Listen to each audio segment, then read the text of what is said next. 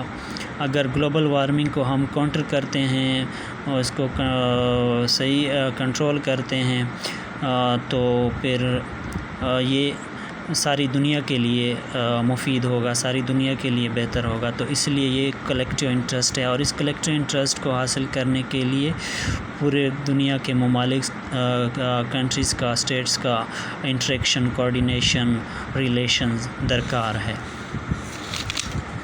پھر آتے ہیں فائٹنگ گلوبل وارمنگ. اب گلوبل وارمنگ کو ہم کیسے کاؤنٹر کریں گے؟ ریڈیوسنگ فوزل فیولز کو ہم ریڈیوس کریں گے، لیکن فوزل فیولز چونکہ چیپسٹ وہ ہے میتھڈ ہے انرجی پروڈکشن کا، تو اس کے لیے ہر کنٹری کو کمپرومائز کرنا ہوگا اکنامک گروتھ پہ، کیونکہ ایک کلیکٹیو انٹرسٹ ہم نے حاصل کرنا ہے کہ گلوبل چیلنج کو کاؤنٹر کرنا ہے. تو اس کے لیے یہ قربانی دینی ہوگی کہ فوزل فیولز کا یوز کم سے کم ہو یا بالکل نہ ہو.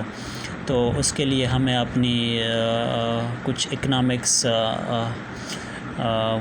قربانیاں دینی پڑے گی. تو یہ جو اگر ہم قربانی دیں گے وہ تو چلو نیشنل انٹرسٹ کے خلاف ہے، انڈیویجول انٹرسٹ کے خلاف ہے، لیکن یہ ورلڈ کی سسٹینیبلٹی اور کلیکٹیو انٹرسٹ کے لیے یہ ضروری ہے. پھر ہے اگر کلیکٹیو انٹرسٹ ایک طرف سے آتا ہے، کلیکٹیو انٹرسٹ جو کہ گلوبل وارمنگ کو کاؤنٹر کرنا ہے. دوسرا ہے انڈیویجول انٹرسٹ جو کہ ہیں اگر ہم فوزل فیولز کو سے انرجی پروڈیوس کریں تو وہ ہمارے لیے چیپ میتھڈ ہے، تو وہ ہمارا انڈیویجول انٹرسٹ ہوگا. تو کچھ کنٹریز یہ ذرا ہچکچائے گی کہ وہ فوزل فیولز کا استعمال نہ کریں، اسی لیے کلیکٹیو انٹرسٹ اور انڈیویجول انٹرسٹ میں کنفلکٹ آئے گا. تو یہ ایک ڈیفائننگ کریکٹر ہے آف انٹرنیشنل سسٹم.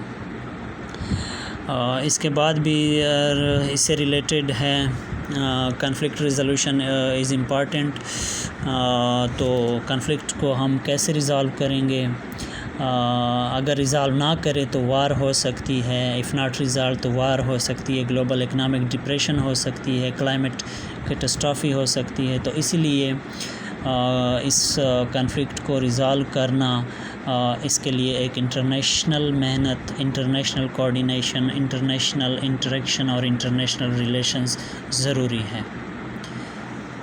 سو یہ تھا آج کا ٹاپک.